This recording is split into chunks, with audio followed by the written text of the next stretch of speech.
All right, moms, I'm about to get a little controversial here. And I'm going to say you don't need to pack everything you see on Pinterest in your mommy to be hospital bag. So, August is the most popular month for births, and we can blame it on the long winter months. And since hospital stays are right around the corner, let's talk about what you actually need in your mommy to be bag. One of my biggest peeves is the long list for labor and delivery because it is so unnecessary to pack your house for a 2-night stay. As a mom of 6 working from home, I understand the need for efficiency, and I've had a lot of practice packing my labor and delivery bag. So let's call this the practical or sane mommy to be hospital bag list.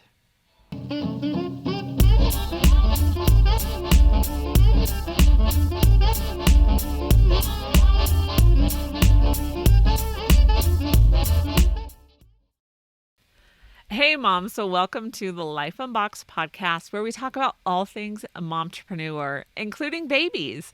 So, it's from raising your kids to running a business, and the most important, keeping your sanity. I am Jody the mom, a successful virtual assistant and homeschool mom of 6 for almost 10 years.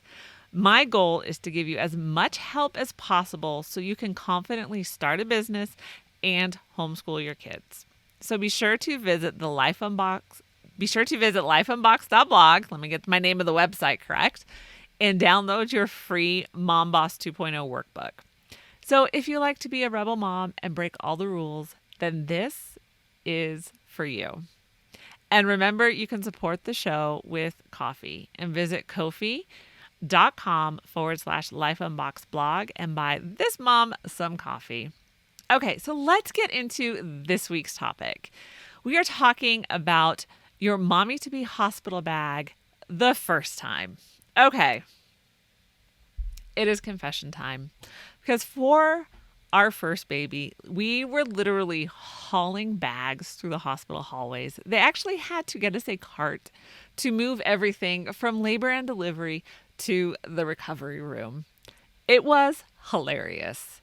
And looking back, I cannot believe we brought so much stuff. But as first-time parents, there's so many unknowns. So we read all the books and followed all the expert advice, and we're going to do this right. All with some interesting consequences, like hauling bags of stuff around the hospital. I guess it makes for a good story. So the problem with the mommy to be hospital bag checklist. So with every baby, I always search Pinterest looking for something new. You know, that's something that I just didn't know already. I am always shocked at the ginormous lists that are on Pinterest. It is like you're packing for an international vacation instead of 2 nights in the hospital, wearing the same thing for your entire stay. And a lot of these lists are trying to prepare for every contingency, and that is just not possible. So I've given birth 6 times in 5 different facilities in 2 different states. And you can read or watch more of my birthing stories. I'll leave that show in the description below. So I delivered in hospitals and birthing centers. All that to say, I have a pretty good idea of what most places provide, what you need to bring, and what you can leave at home and still have a comfortable hospital stay. Okay, moms, we're going to talk very practical. I'm going to give you a very practical checklist and what you actually need because you don't need all the things. Now, I will say this. I've never had to stay for a C-section. If it's planned, you probably want to just bring a few extra things and that are specific for the C-section. If it's unplanned, that's what your husband's there for. He can go back home and pick up stuff for you. So here is my practical sanity saving list. And I'm going to work from the bottom of the bag to what you need on top. Okay, so number 1, going home. So we're going to work backwards. We're going to work from going home to labor and delivery. You need a car seat. Yep, this is pretty much a given. There isn't any facility that will let you leave without a car seat. If you have an infant car seat with a base, then install the base weeks before your due date so it is ready to go. You don't want to deal with this when you're trying to leave the hospital. Seriously, you just want to pop the baby's car seat, pop the baby and the car seat into the car and go home. There are many cute accessories for the car seat, but leave them off. Most hospitals will have you remove anything that is not original to the car seat. Number 2, this goes into, so now we're starting with the actual bag. Clothes for mom. Forget the cute jeans. Your going home outfit needs to be loose fitting and super comfortable. You just delivered a baby and your body went through some dramatic changes. It is going to take a while to get comfortable in your pre-pregnancy clothes, if you ever do. Skip the yoga pants. Those are way too constricting. Get some comfortable sweatpants and a loose-fitting shirt to wear home. And don't forget socks and shoes and your base wear items as well. Or if the weather is good, flip-flops. You can't depend on the socks and shoes you walked in with. If your water broke on the way, they might not be wearable home. So that may have happened to me a time or two. So make sure you have some extra socks and shoes in your bag. Baby's attire. Baby will need a going home outfit. Since this was always a special occasion, I always bought a cute outfit just for going home. And I kept all of them as well. You only need a going home outfit for baby. No other clothes are required. If it is wintertime, you probably want to bring a blanket to cover baby for the outside. And that is all you need for the baby. And again, going back to the car seat, I love I think they're called the bundle me's, where they fit on in the car seat. And you kind of tuck baby in like a sleeping bag. Yeah, the hospitals will not let you leave with that in the car seat. So because it's not considered original to the car seat. Just keep that in mind. But they do make some that will actually go over the car seat, which are great as well. It fits winter, but we're kind of planning for August delivery right now.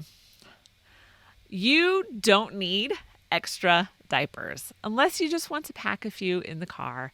At every hospital, I was always sent home with diapers. So they basically, you have your baby cart, I guess. You have where the baby sleeps, and then underneath it you have all the diapers and all of that. They have always said at all the hospitals I stayed at, just clean it out, whatever is in there. If you want to take it, just take it.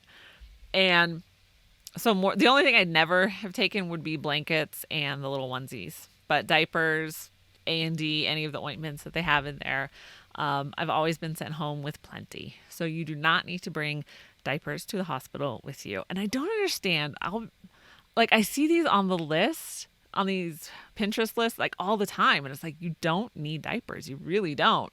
Okay. Number 4, for your stay. Your stay will be 24 to 48 hours, or if you're at a birthing center, it'll only be 4 hours after delivery.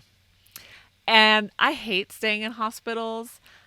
Really, how is a mom supposed to recover with constant interruptions? So that was a major part of the reason I chose to deliver at a birthing center for the last one. I was just done. I was I'm not doing this anymore. I want to be home in my own bed. If you are in a hospital, you will just be staying in your room, laying in bed the entire time. So get yourself a comfy pair of PJs. Some hospitals will want you to stay in the gown, but if not, then be prepared with your own PJs. And I'm going to leave you a link for my favorite ones. It's not an affiliate link. I just like them that much that if you want to find some comfortable PJs that aren't going to sweat you out or be constricting, these were perfect. So the link will be in the description below. Bring flip-flops or slippers to walk around the hospital room. So I just have a thing about my feet. I don't like germs. I did not grow up, outside with barefooted. But you'll have, those hospital socks, but I've always preferred to have my own foot attire on. So it's up to you. Oh, yes. And bring your granny panties because mesh underwear is not all that it's cracked up to be. And you will want to be comfortable. And no, pretty ones, just forget those. Granny panties, bring those. And pack a nursing bra. Not that you'll necessarily wear it for your stay, but you will need it to leave. Not that you will need it more, hey, go wild and crazy. But at least when you're leaving, you'll want it.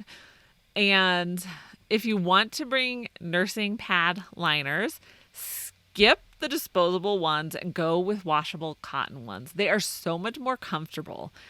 But your milk probably won't come in for a few days, so you probably don't need them at the hospital. Don't waste your money on all the nursing creams until you know if you'll actually use them. Nursing creams are completely preferential, but yes, you'll find them on the list as a must-have. Okay, Rebel Mom here. I never liked them, so I never used them. And also, the lactation consultant may actually have samples for you, so test drive these things before spending your money. Blankets, hat, and shirt for the baby are always provided by the hospital, so you don't need these items for your stay. Again, just for leaving. I always brought a pacifier for the baby. And yes, I know the debate exists about it interfering with nursing. All I have to say is whatever. So this was never the case with any of my kids. So if you want to use a pacifier, then bring it with you. Seriously, you need a break. You need like 5 minutes to take a shower. Bring a pacifier with you. And then bring the toiletries to take a shower, brush your teeth, and put your hair up. That's all you need. Skip the makeup bag. I promise you're not going to care. Number 5, entertainment. Because hospital rooms are really boring. The cable selection is usually lame and there's nothing to do. Yes, you're bonding and feeding your baby, but baby sleeps after the trauma of the birth canal. And also, I never really sleep in hospitals, so I usually just watch stuff all night long. So bring your own entertainment, whether that is an iPad or Kindle. Download stuff you'll want to watch and pack it in your bag. Skip the books or just, download them on your Kindle because more than likely you won't want to read. You're exhausted after all. Don't forget all of your chargers. Yes, you'll need to charge your phone and devices, so pack them in your bag. Buy some extras, keep them in your bag while you're waiting. For him, this is number 6. Do you need a bag for your husband? I know. It's like all the lists will have like major suitcases for mom and husband. For the most part, he was always able to stay with me, except when I gave birth in New York City. The hospital rooms are semi-private, so he could never stay over. He always opted not to bring anything for himself. One, because we lived close enough to the hospital that he would go home, check on the dog, do all that kind of stuff. Then he would change and brush his teeth.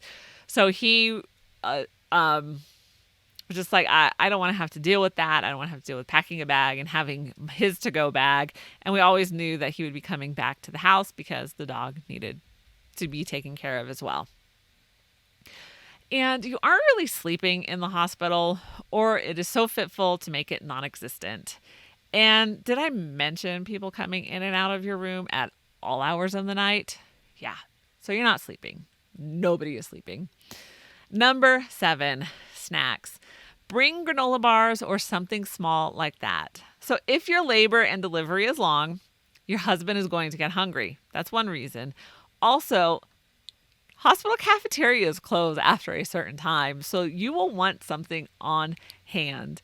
You won't be able to eat during your labor, and if you deliver at 2 a.m. after 12 hours of labor, you will be hungry, and the hospital cafeteria will be closed. So bring something to eat. One of my deliveries, I think I delivered like around 6 o'clock, and the hospital cafeteria was already closed. I couldn't get anything to eat. Um, so that was fun. Number 8. Okay, labor and delivery. I know. So all the books will tell you to set the tone for your environment. And the list for this is like 100 items long. What you bring really depends on whether you want an epidural or not. How long you want to labor before getting it. Yes, it does. If you're getting an epidural, then bring something to pass the time because epidurals are like magic. When you get them, you are pretty much pain-free and then you're bored again. So again, your own entertainment. If you're planning on a natural birth, now I've had both. I've had 3 epidurals and I've had 3 births without an epidural. Okay. So we're split. If you're planning on a natural birth, then look at all the suggestions and decide what makes sense for you. Soft music and candlelight would drive me crazy. So I'm not a big music person now. Like I've tried to write with music and it literally like drives me nuts. And there's no words in the music. It's just instrumental and it drives me crazy. So if I'm that way without being in labor, why would I suddenly change during labor? So you know you the best. As you go through the class or books, when you come across something that just makes sense, then go with it. Like I had read something with this last one about like using stress balls to squeeze during labor. And I'm like, oh, that just totally made sense to me. Of course, my labor was only 40 minutes, so I didn't really get a chance to get to that point. But it was one of those things that I bought them to have with me because it just made sense. Number 9, hospital gowns, the attire of the sophisticated. For labor and delivery, you are wearing a hospital gown unless you are at a birthing center. So the center that I used provided a robe and I did a water birth. So I did find a cheap bikini top to wear. And again, this is all about preference and what makes you comfortable. Literally, if you want to walk around the room naked, you can. So, but that's just not my thing. But for both stays, bring something that you can put on after delivery. So I always get the shakes and chills. It feels like I am freezing. So bring a sweater or even a flannel pajama top to warm you up. Yes, there'll be extra blankets, but there's something about like wrapping yourself in a comfy pajama top that just is more warming. And number 10, take the tour. Every facility will have a tour. Always take it. First, so you know where to go when you're in labor. And second, so you know what will be provided by the hospital and you can ask your questions. So this will help you decide what you need to actually bring. So mom, don't overcomplicate what you need to bring. So trust me, you don't want to look like you're packing for a 2-week vacation for a family of 6 when you're just becoming a family of 3. Keep it simple. If you forget something, you can always have someone drop it off or pick it up for you. That's what husbands are for.